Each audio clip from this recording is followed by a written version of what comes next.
Last Saturday we were dealing with the subject of the subtle form of pamada and apamada.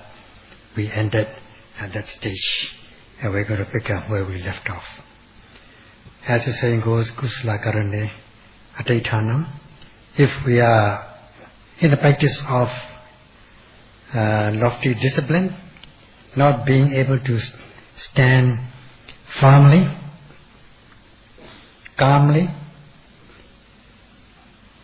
the practice which is blameless and brings about positive result, then such a thing is known as anadhitanam, not being able to stand firmly. Now, when we say stand firmly, means not ordinary standing, but standing in a very firm manner, not being affected, not moving, steadfast manner, an extraordinary steadfast manner. That is what is meant by this standing, adhaitanam. So not being able to stand firmly in this way is anadhitanam, and the corollary to that is adhaitanam, that is standing firmly and calmly, quietly. Today we shall continue with the subject, both from the theoretical and practical aspects.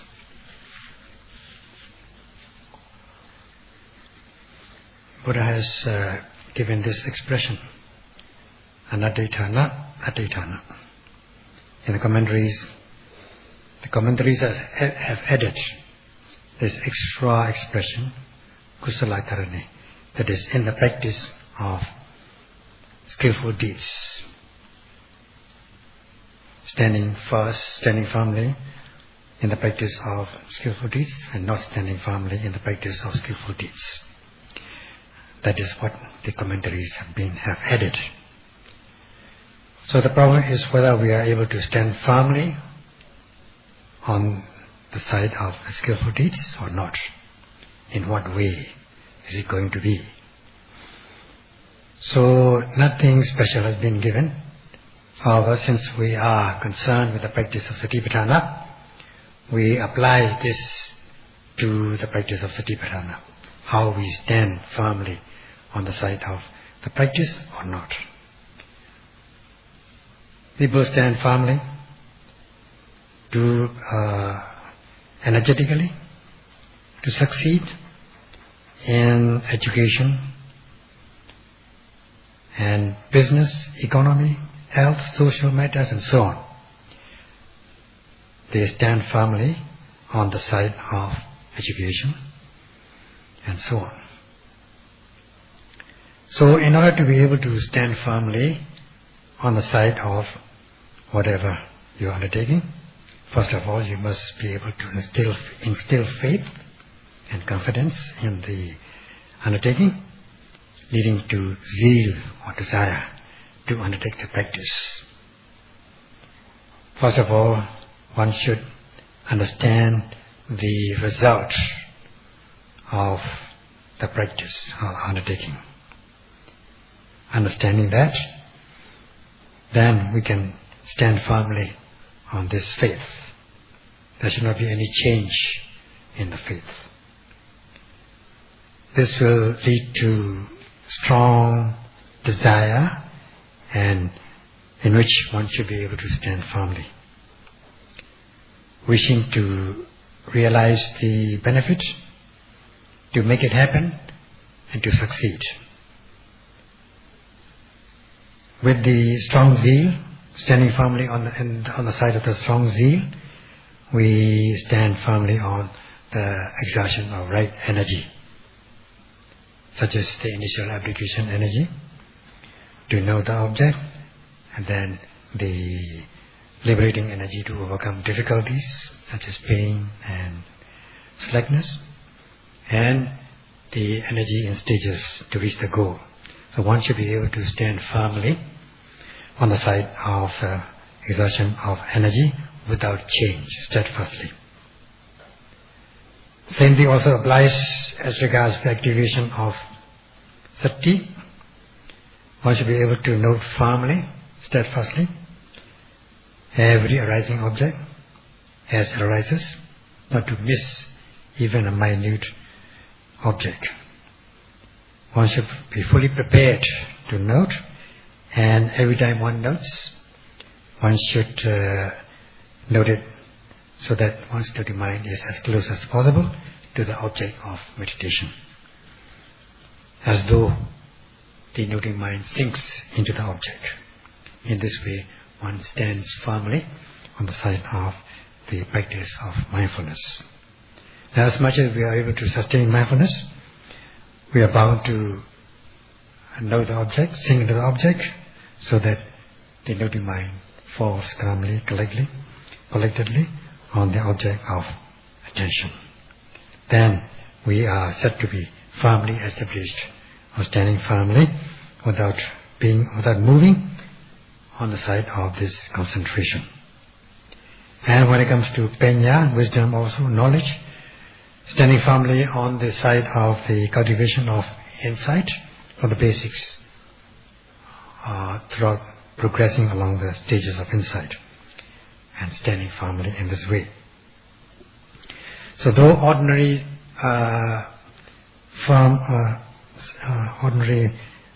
expression has been given, such as standing firmly, since we are concerned with the practice, this should be applied to the practice of Satipatthana. In short, standing firmly on the side of apamara, heedfulness, in the practice of omission and commission. Let us say, omission, things which should be abstained. Knowing things which should be abstained, we abstain from doing this.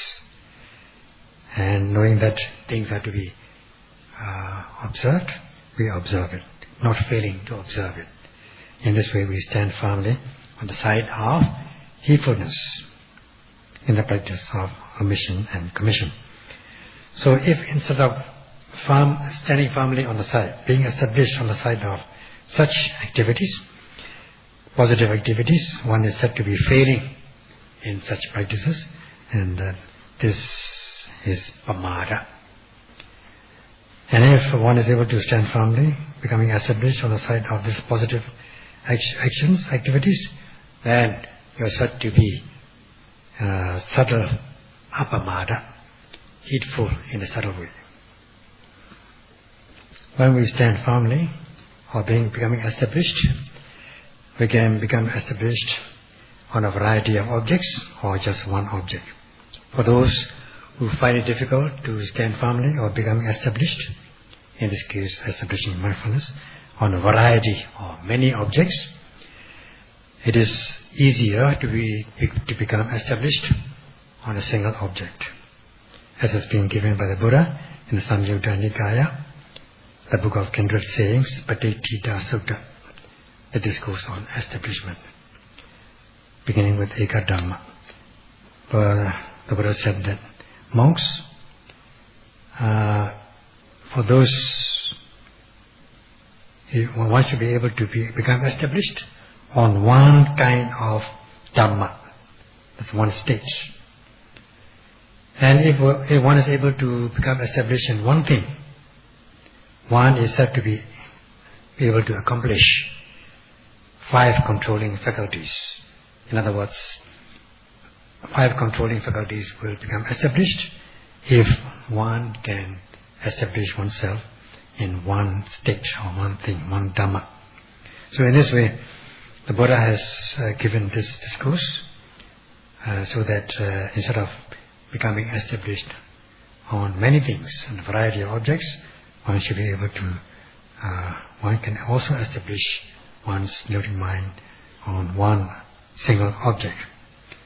Instead of becoming established on many objects, it is easier to establish oneself on one object, and by doing so, one is said to be to have accomplished or to have established oneself in the 5 controlling faculties. such as having faith, many kinds of faith, such as worshipping sun or the moon, the trees, the rivers and so on, or gods in heaven, all sorts of beliefs. Then such people may also change their belief from one thing to another, because they are not steadfast, they are not established firmly in one belief. They jump from one belief to another, not being able to stand firmly in one thing. If the faith is not so firm, no steadfast, then there cannot be this steadfast energy, mindfulness or concentration.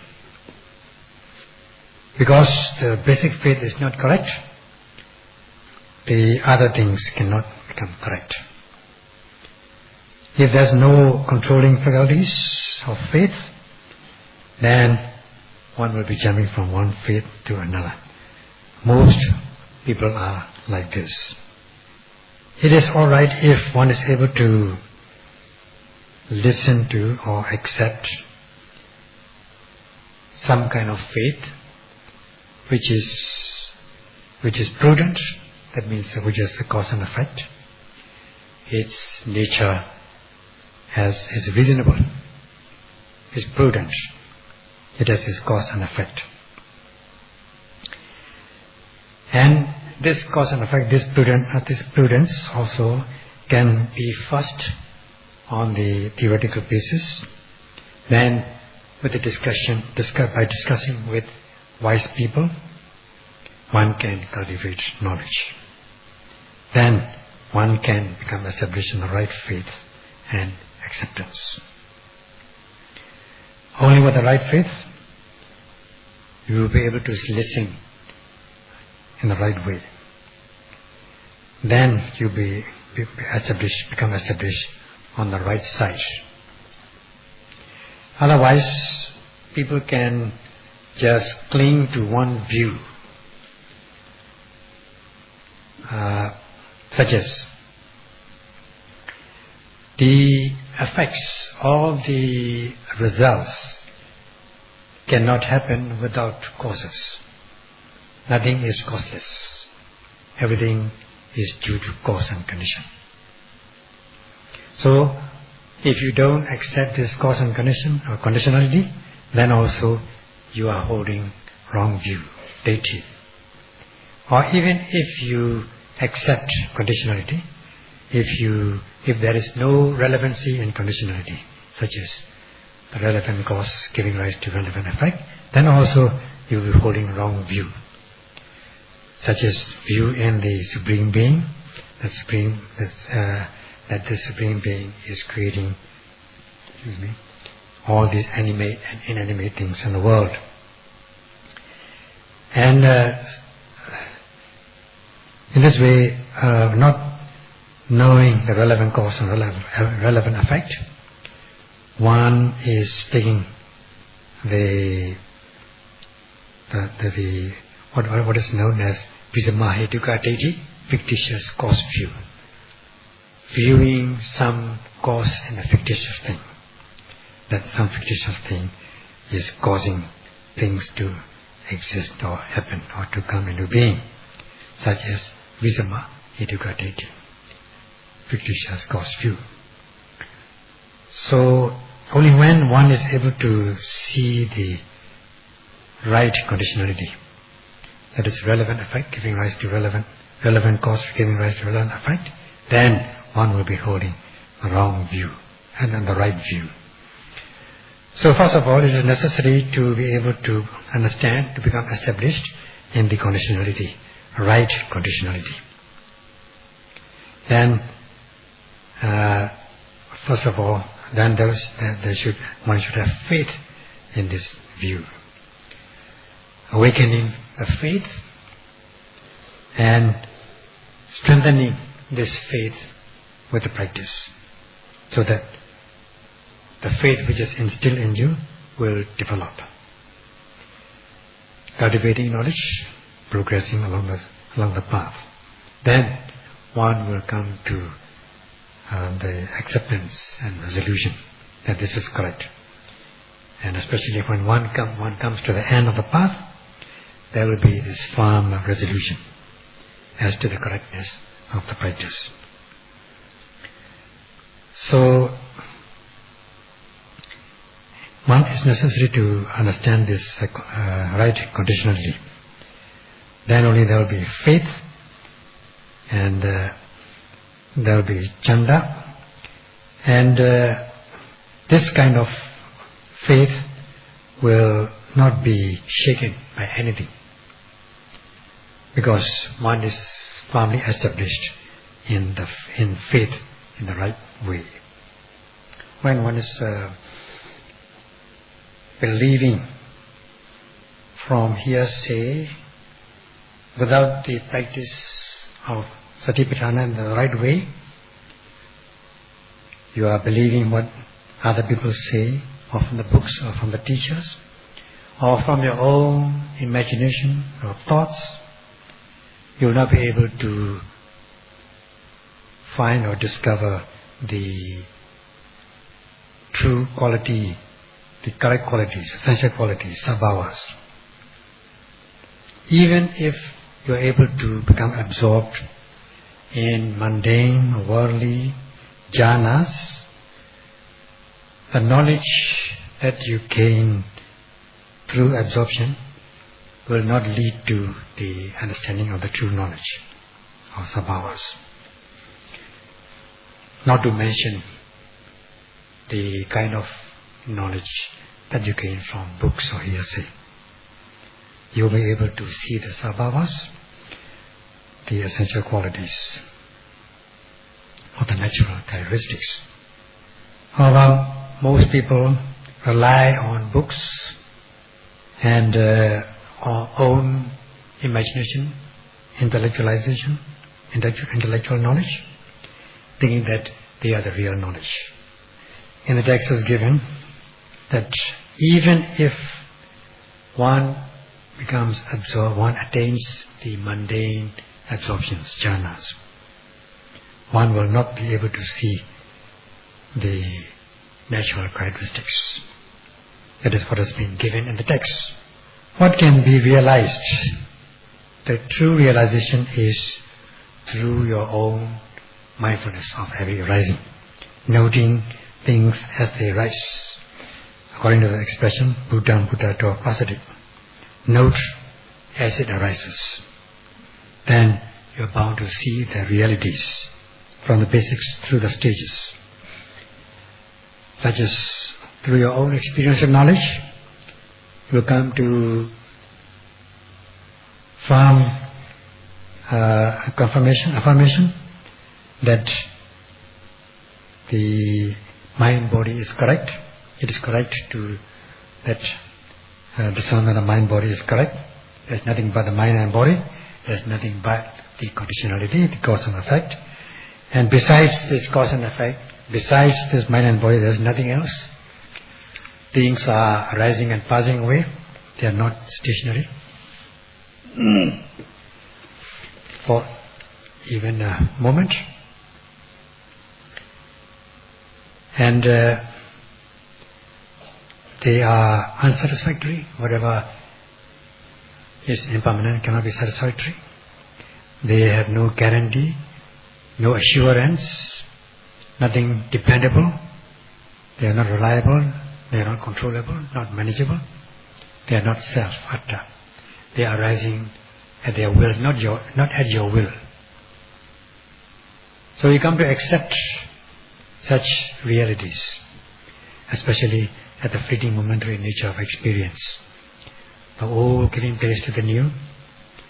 Then you'll come to accept more and more.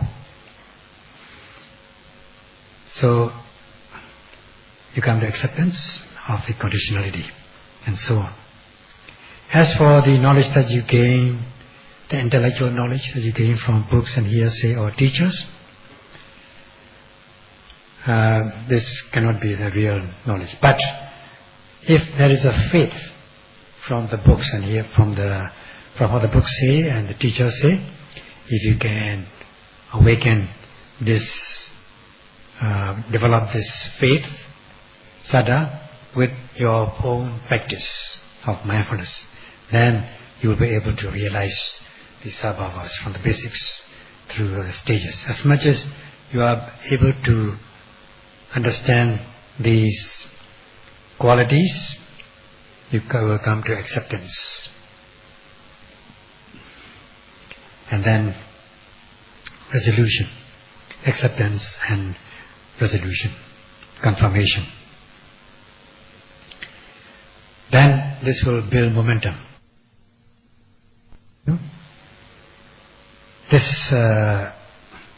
These mental states, positive mental states, will come to the stage of the controlling faculty, indriya.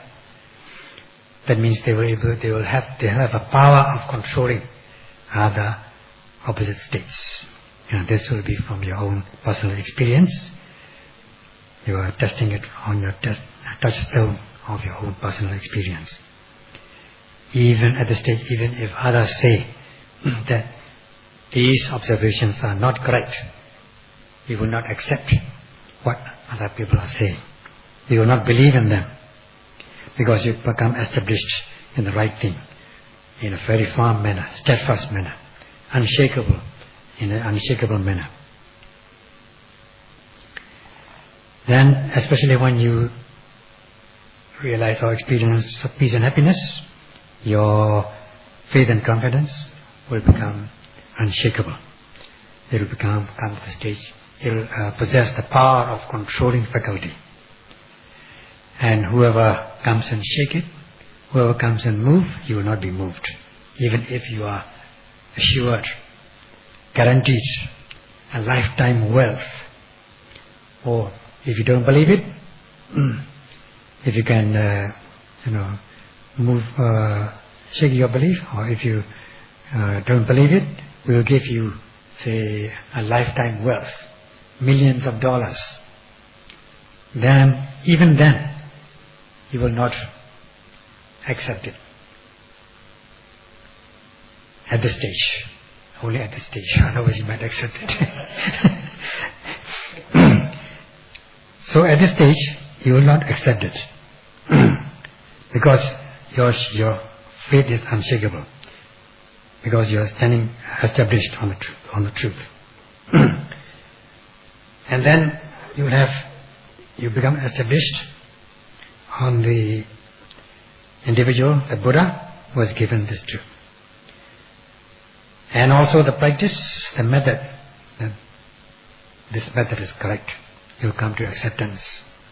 Because with the practice, you are eradicating these negativities, such as passion, malice and delusion, with your own practice, and you are testing it on the touchstone of personal experience. You come to full acceptance, affirmation, confirmation. In this way, you come to acceptance by yourself, through your own experience. And you will have unshakable faith in the Buddha, the Dhamma, that is your practice, and the Sangha, who with such practice has eradicated the negativities, kilesas, in a small way, and to some extent, and to full extent. So you will come to have faith in the Sangha. This is unshakable faith. You are said to become established in it. And unless and until you come to this stage, you will not have the real faith and confidence. So, with the sustained mindfulness of every arising, because the mindfulness is continuous, if you have no faith, you will be heedless in a subtle way.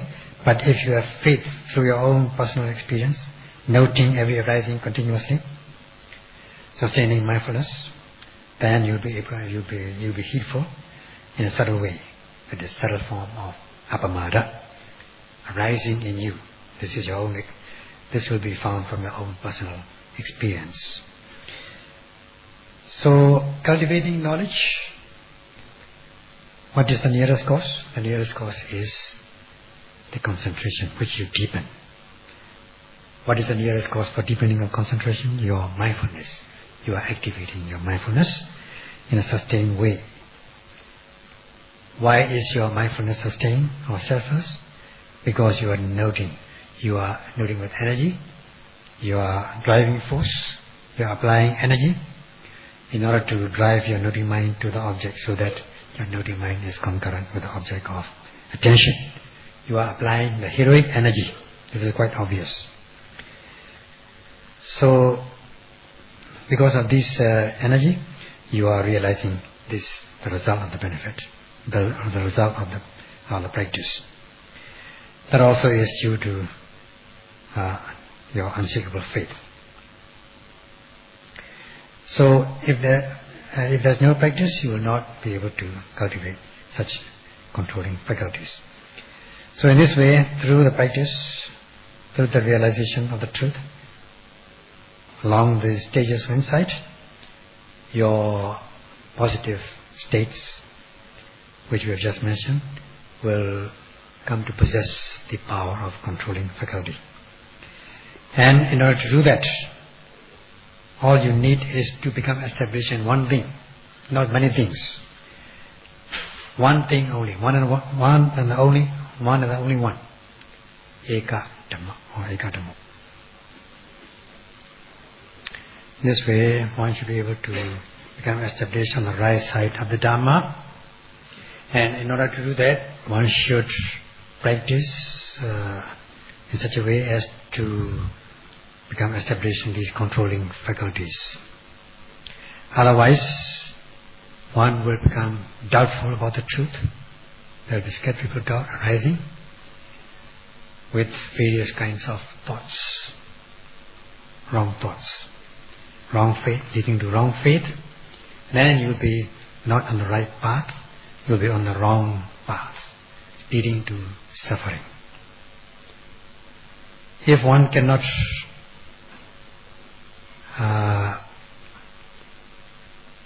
possess these controlling faculties, then there will be this lack of exertion. Virya also will be, you will be in need of virya, in deficiency. You will not be able to exert energy, and even if you exert energy, you get easily exhausted. You become slack. Then you'll be wasting time in your life. If you are not able to exert energy, you will not be able to note rightly. If your mindfulness does not possess the power of controlling faculty, or if you cannot note, if you cannot activate your mindfulness to the extent of its controlling faculty, then you will be missing your objects. You will not be able to note them, you may overshoot them, or miss them, or fall short of the objects. Then if your mindfulness is not correct, is not strong enough to possess controlling faculty, you will not be able to control yourself. You will be out of control. Then you will not be able to concentrate your mind. If you cannot concentrate your mind on the object, then your noting mind will be removed from the object of attention. It will become restless, distraction, wandering, and with restlessness and worry, because they don't possess this samadhi, doesn't possess the power of controlling faculty. Then, because there is no concentration, there cannot be knowledge. If there is no knowledge, if one does not know, there will be only unknowing. That means delusion, lack of clarity, moha, or ignorance, unknowing, simple unknowing, and knowing in the wrong way. In this way, one will be wasting time on ignorance and delusion, so that one will be walking on the wrong path, non-dhamma, adhamma, the road of non-dhamma. So one should understand that only when one is able to practice so as to possess these controlling faculties, then only one will be able to control one's life in a correct way, and then one will succeed in one's life. One will succeed. One will have control by having control on oneself. One will succeed by oneself.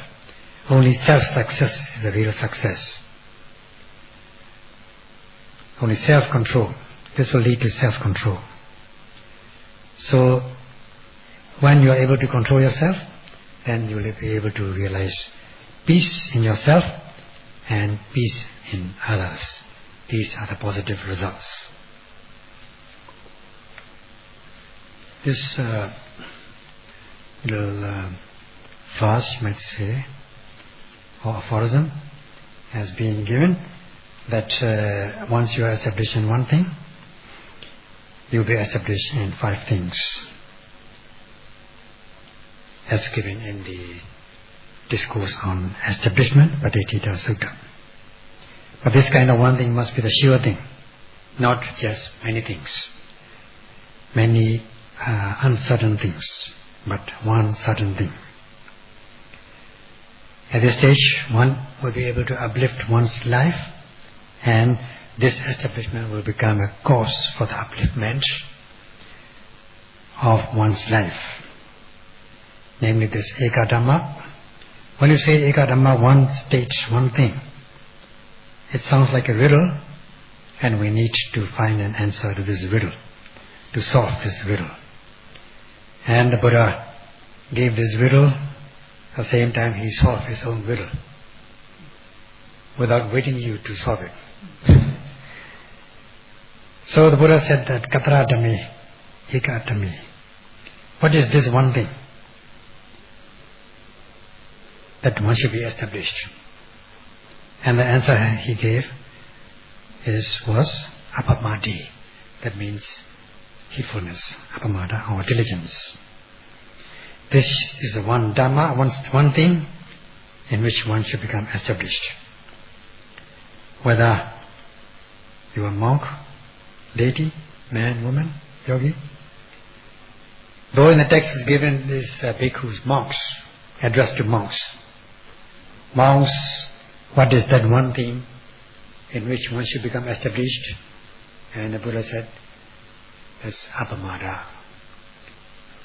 Although it is addressed, the Buddha addressed the monks, actually it applies to all practitioners or practitioners who are practicing this Dhamma, although they are not in robes, not just in robes, but anybody who is practicing this Dhamma is said to be addressed.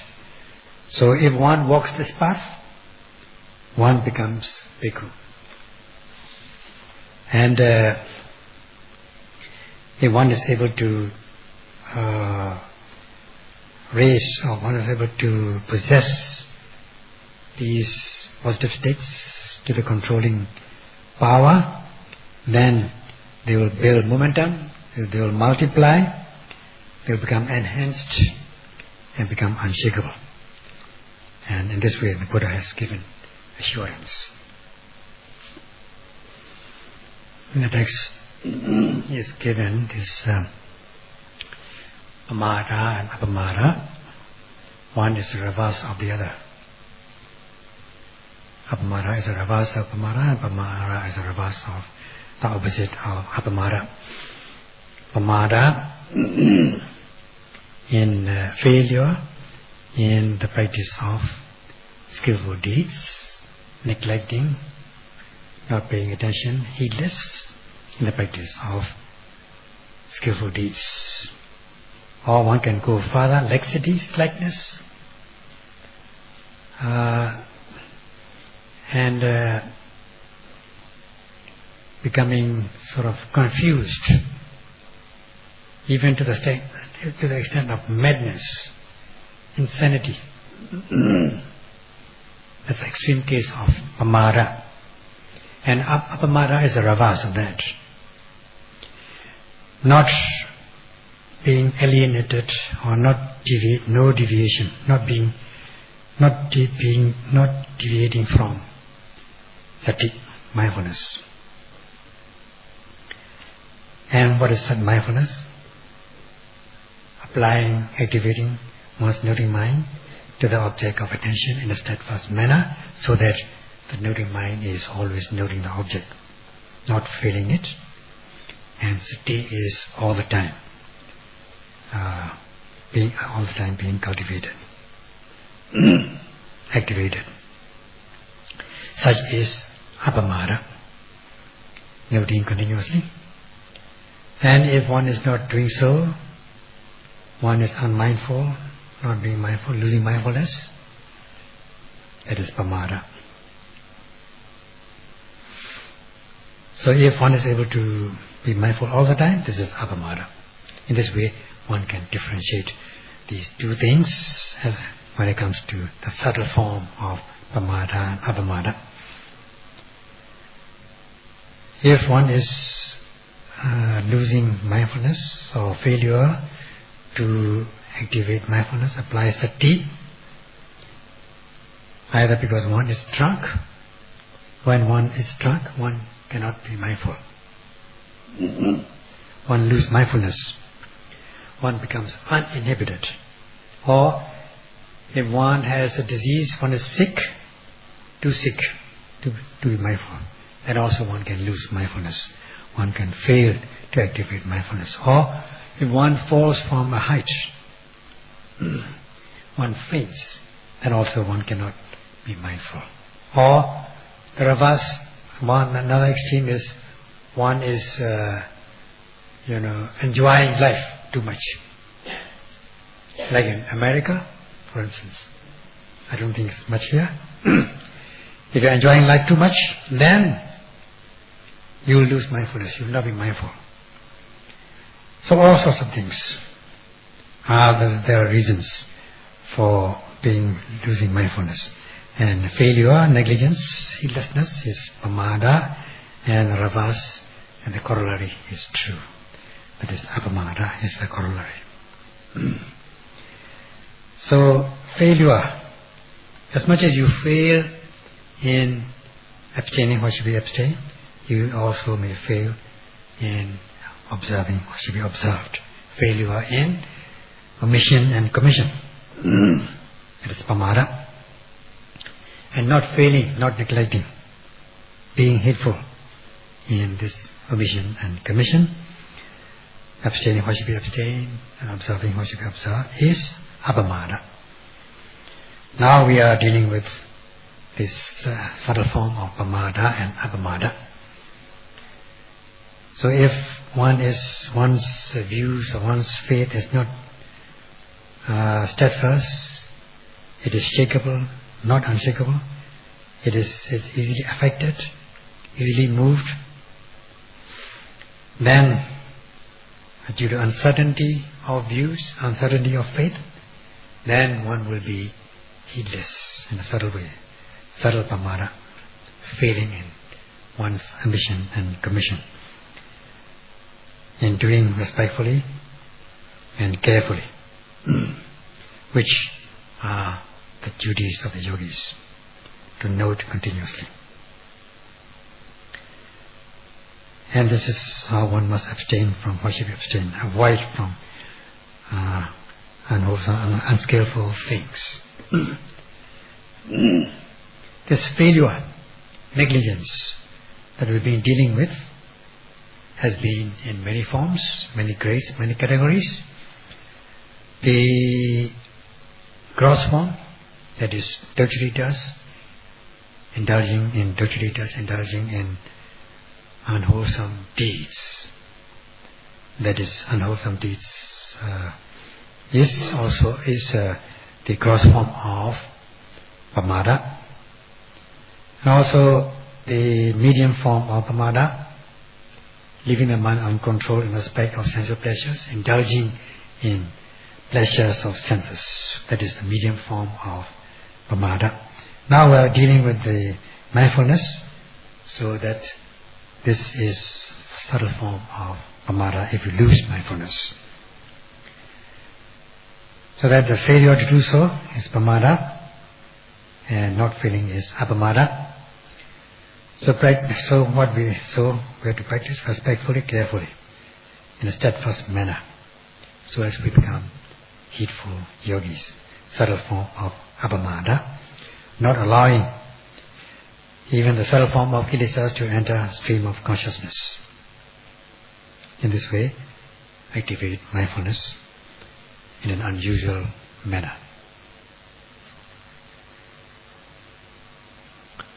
So as for the Western yogis, as one reminder, that is not all, but some of them tend to give priority to intellectualization, reflection, thinking, imagination, and which amounts to pamada, subtle form of pamada.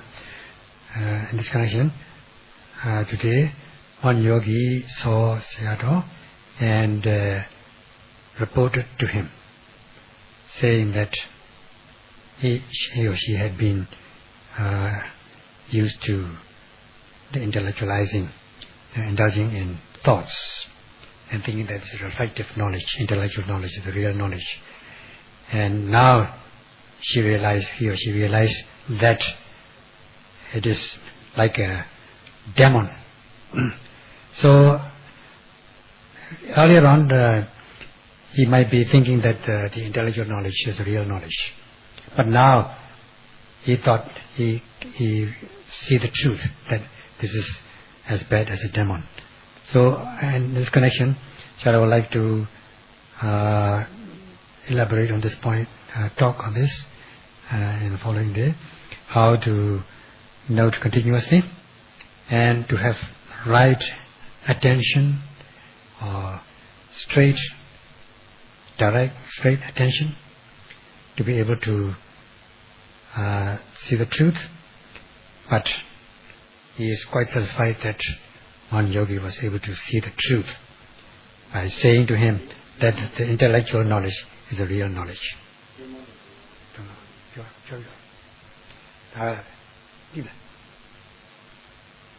That's all. That's all.